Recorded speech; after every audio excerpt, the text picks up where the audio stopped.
and gentlemen, dear colleagues, the next few minutes will be an attempt to give both you and the world another reason for why this United Nations Environment Assembly means more than just a conference.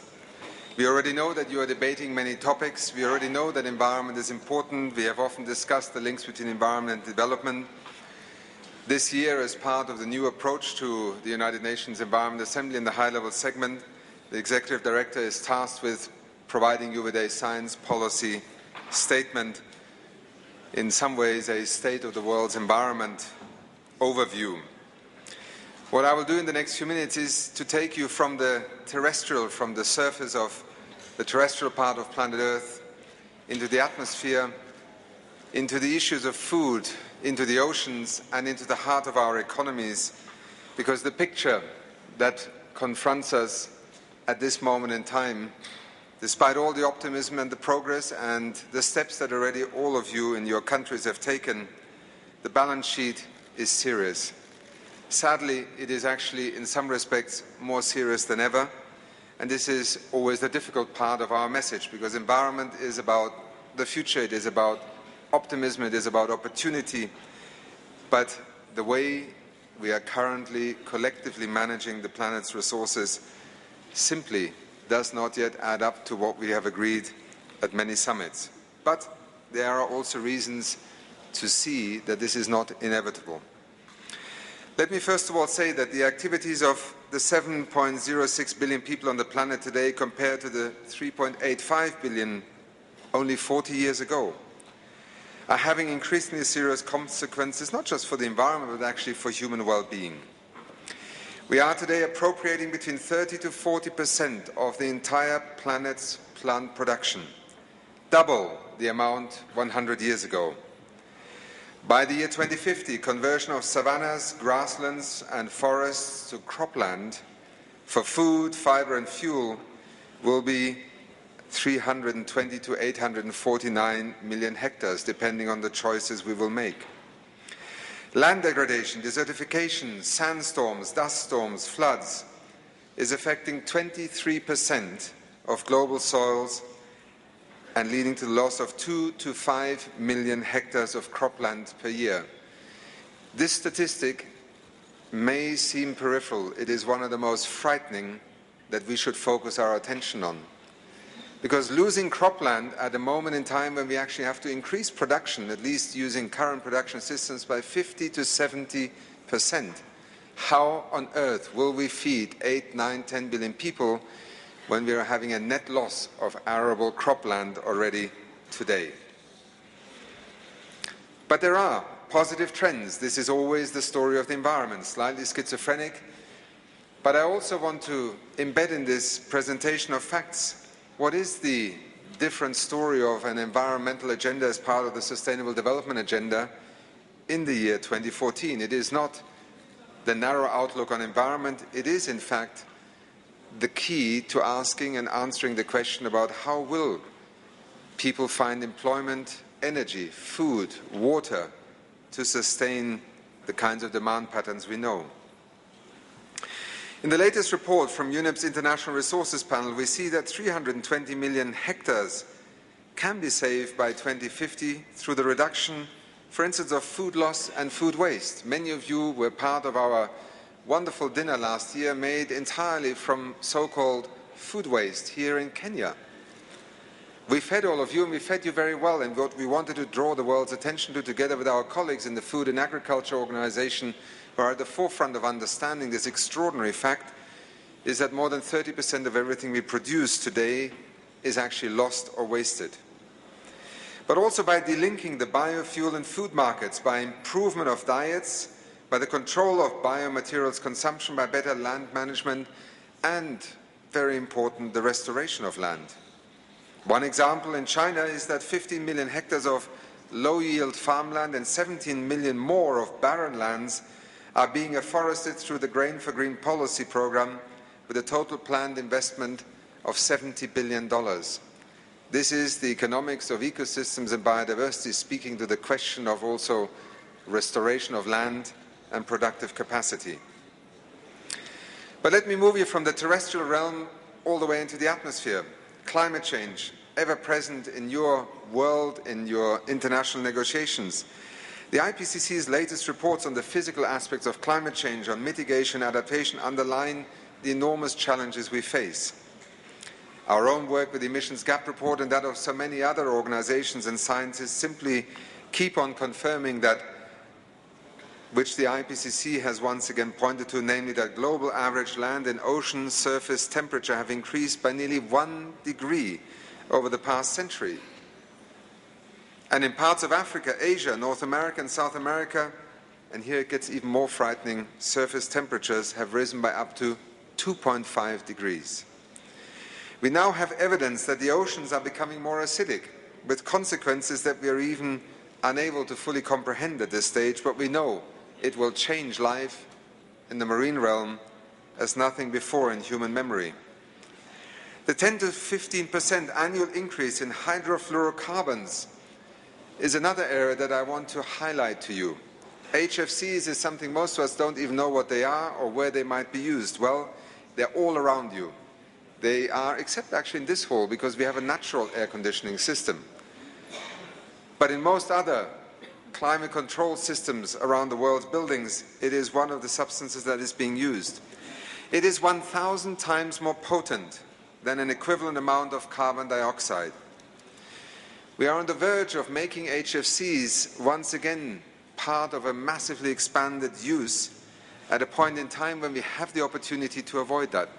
It is one reason why UNEP has been publishing over a number of years assessments around the question of HFCs, and we have projected that just in the next 30 to 40 years, if HFCs are truly not stopped from being introduced, and also in the replacement of HCFCs, we will actually have wiped out the entire carbon dioxide that we have saved with the Kyoto Protocol over the last decade, decade and a half, because the impact of the HFCs being introduced into our economies, and they are rapidly growing, will have tremendous impacts.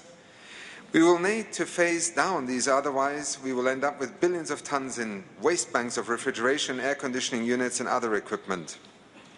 It is why the conversation also between the Montreal Protocol, the UNFCCC process, the link to the multilateral fund may hold in due course the key to actually avoiding something before we have to then spend much more to get hold of this problem again. Let me also put particular attention on small island developing states. We all practice the rhetoric that they are the front lines of the victims of climate change, least prepared, least able, least responsible. This year is the year of small island developing states in the United Nations, and with the summit ahead of us in Samoa.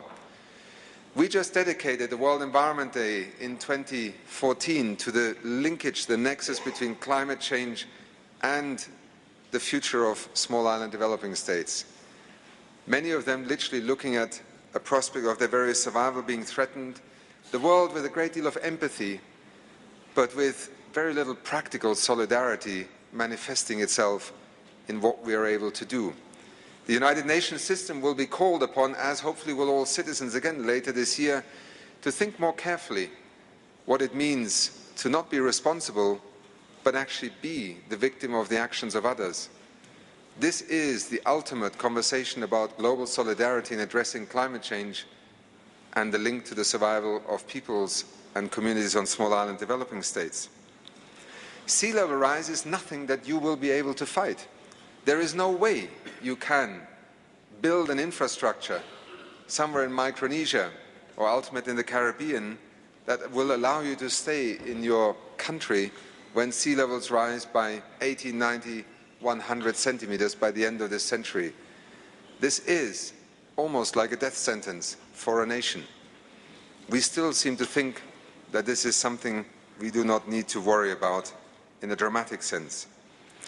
Doing nothing is not an option. It will lead to higher costs in the context of climate change. It will lock in a carbon-intensive infrastructure, greater risks to economic disruption, exposure to extreme events, and loss of resilience.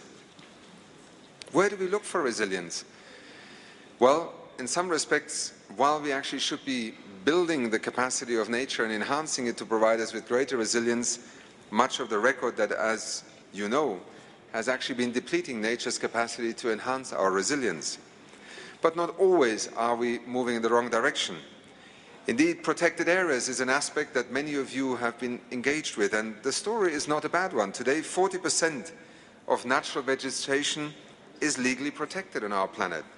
100 years ago, it was virtually zero in the sense of a formal system. Let us always remind ourselves, whether it was for cultural, for religious, or other social traditions, conservation and protection did not start with a modern system of protected areas. But in the modern world, we know that many of these would not have been able to withstand the pressures if they had not been legislated and hopefully increasingly also financed and managed as protected areas. Over the last decade, the Brazilian protected area network, for instance, expanded by 60%. That great water lung of the whole South American continent, water pump rather, and global lung, has received a significant boost. But so have the expansion of protected areas of forest and afforestation across large nations and small. And this morning you heard the President. This must be one of the few constitutions in the world in which a 10% forest cover has now been enshrined in the new constitution. We see actions across the planet, also in the European, North American context, but particularly on the front lines of where deforestation in the tropical zones are happening. But 25% of terrestrial regions and 50% of marine areas have less than 5% protected. So our job is not done. And again, speaking to the CBD, to the Nagoya outcomes and to the targets associated with the COP, the world has committed itself to a significant increase here. It is also our responsibility in UNEP to continuously reinforce, remind ourselves, and also report on the progress. But let me move for a moment deeper into the marine realm, because much of our attention often is focused on the terrestrial.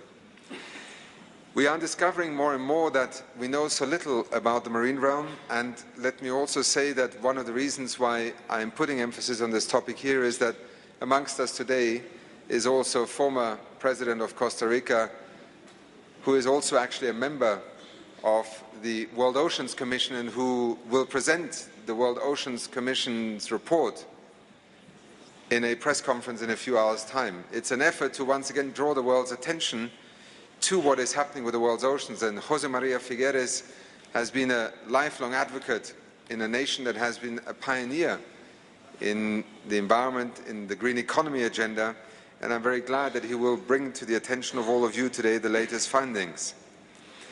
Our concern is growing rapidly because what we are finding in terms of marine debris and plastics, made up of everything from construction materials to plastics to hazardous waste, all from unsustainable consumption, production and poor waste management on land, is contaminating our food, our beaches and water. Even on the beautiful beaches of Mombasa, if you go after a lively night of winds, what you will find in terms of plastic just washed up on this beautiful shore is extraordinary.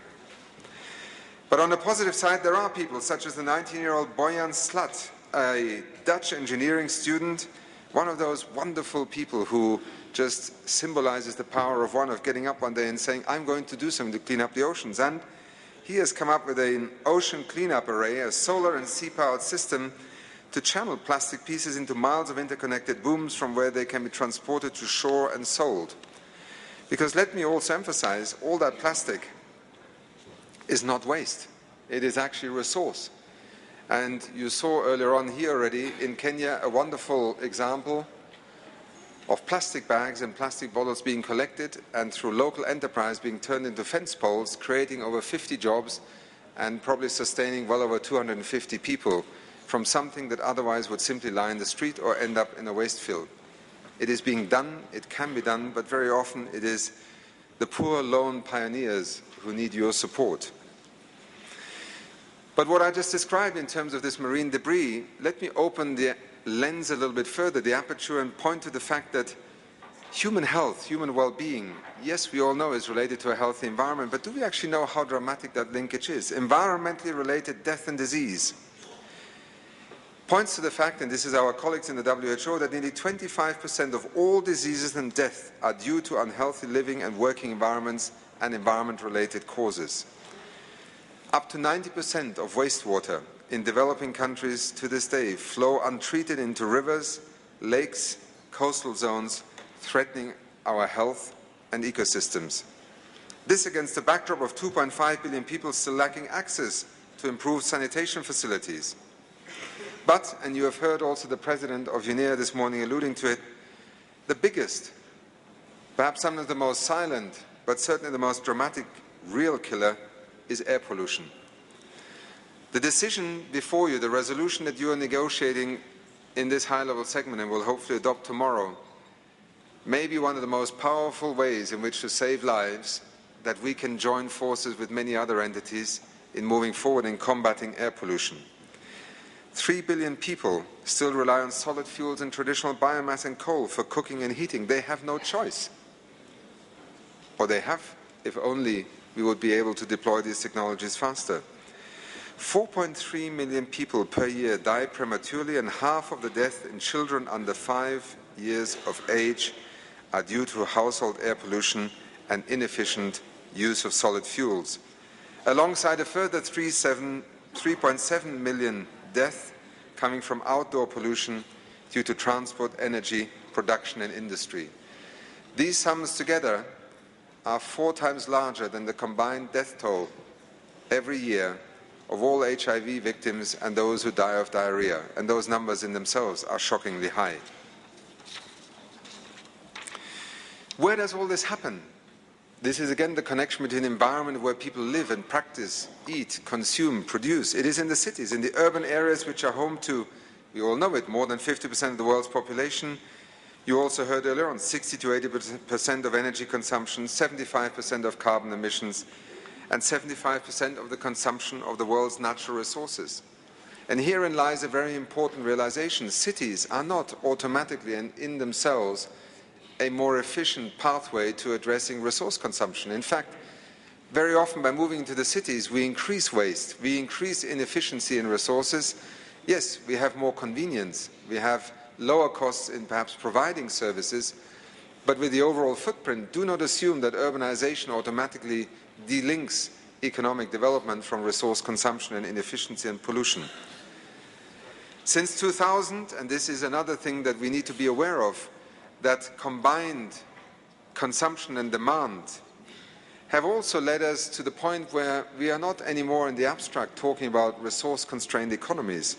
Indeed, the International Resources Panel, in its recent report just released a few weeks ago, again pointed to the fact that metal prices have risen by 176% since 2000, the year 2000, rubber by 350%, energy by an average of 260%, and the peak metal age will certainly occur for some elements by the year 2050.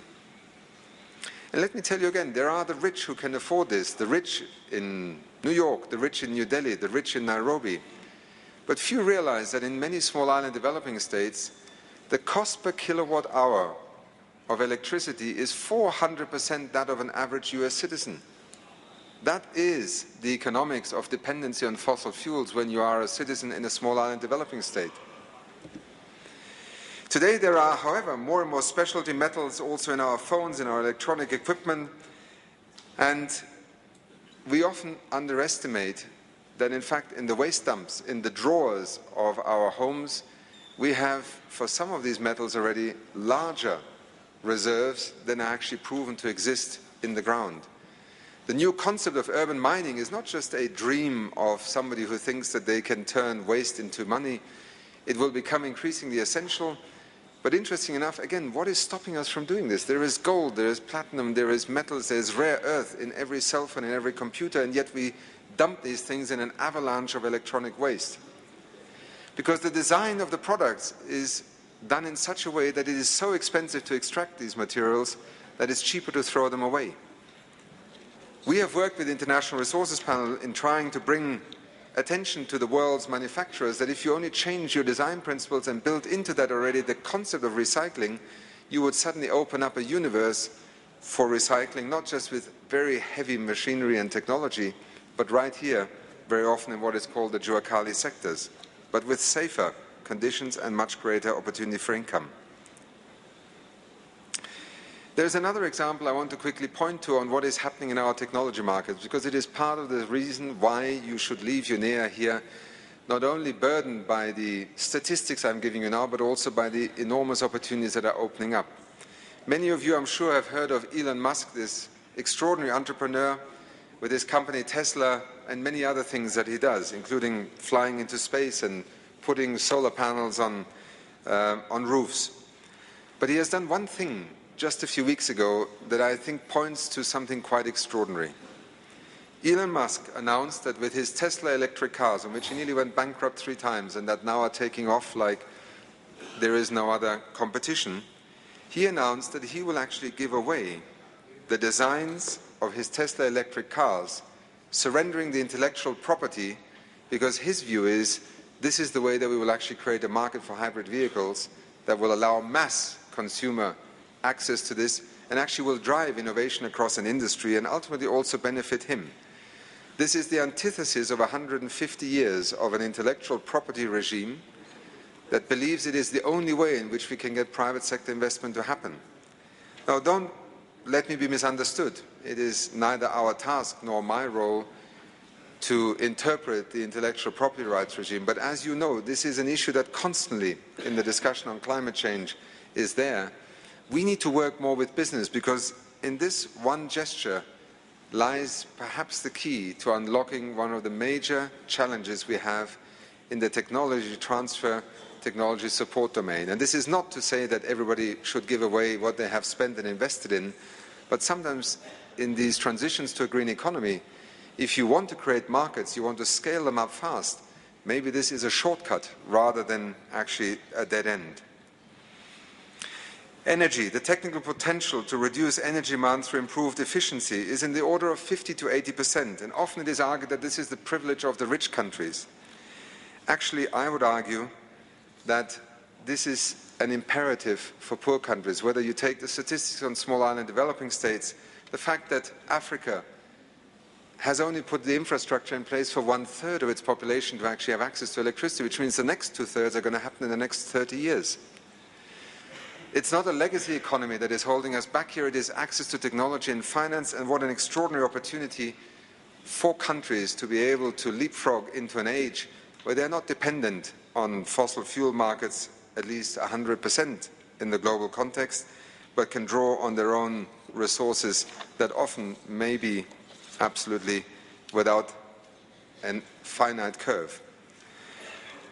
I pointed in my Monday speech to some of you who were here also to a phenomenon that inextricably links to all of these issues that we're going to try and address, and therefore the science of environmental change and the state of the world's planet cannot be divorced from the issues of equity, be it in terms of access, in terms of equality or fairness, as we heard also in our Unplugged Global Town Hall meeting.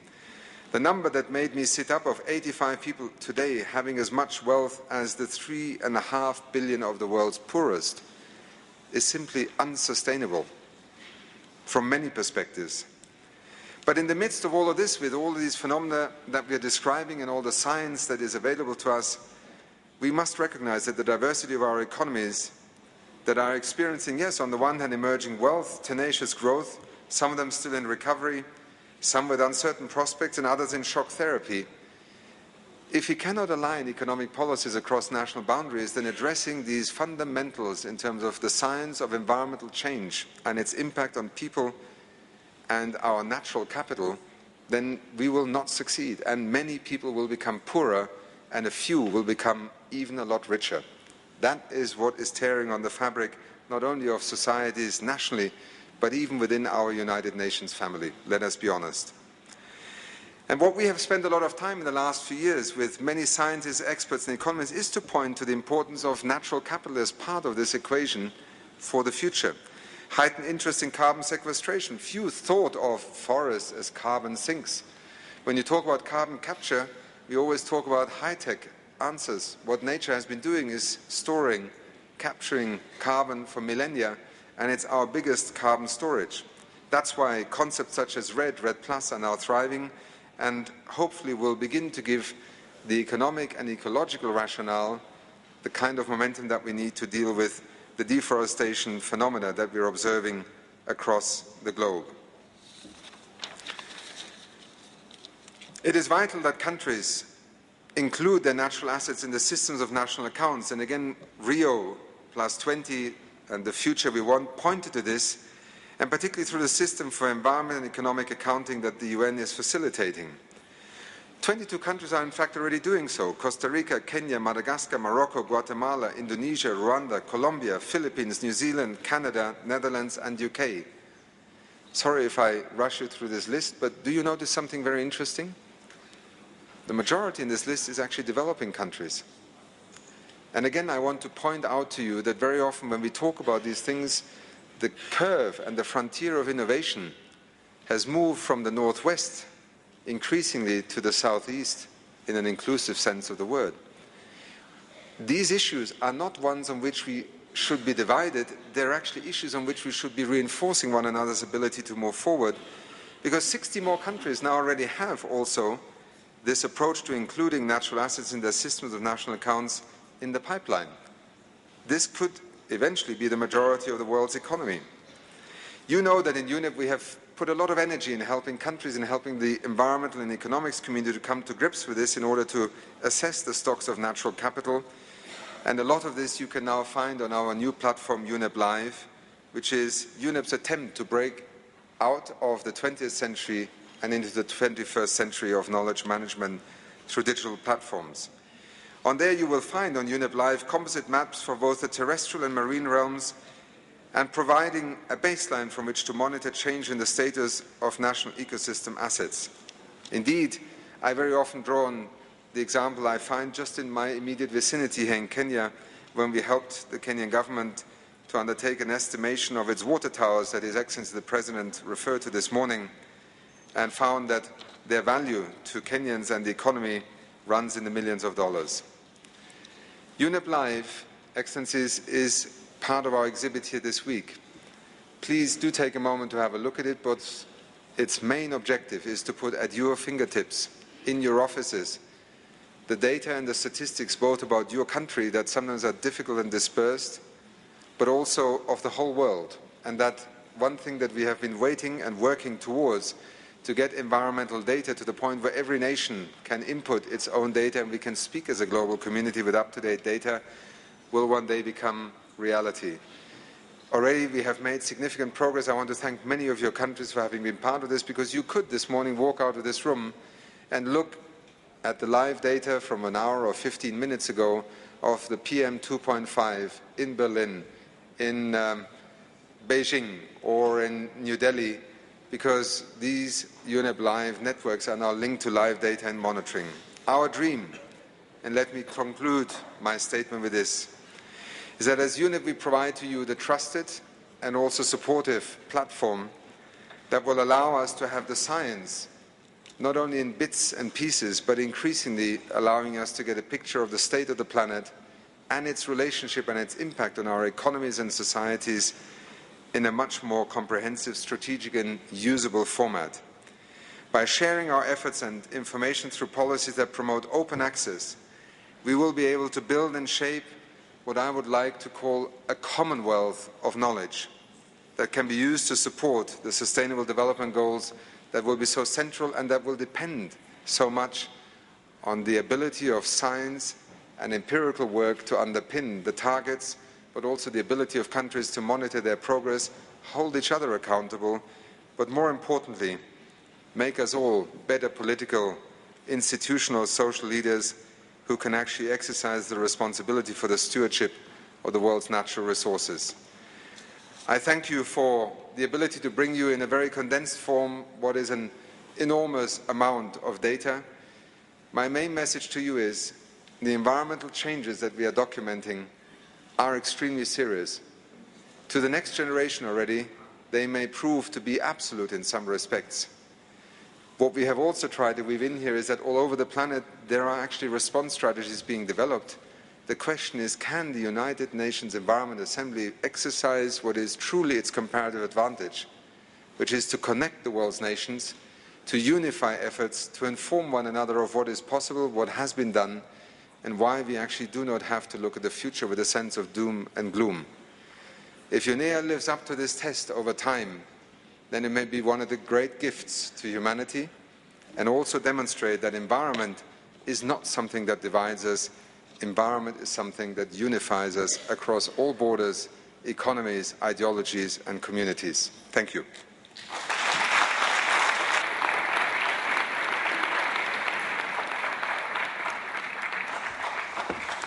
Very good. Thank you. Thank you very much, Mr. Executive Director, for your briefing on the state of the environment and science policy interface.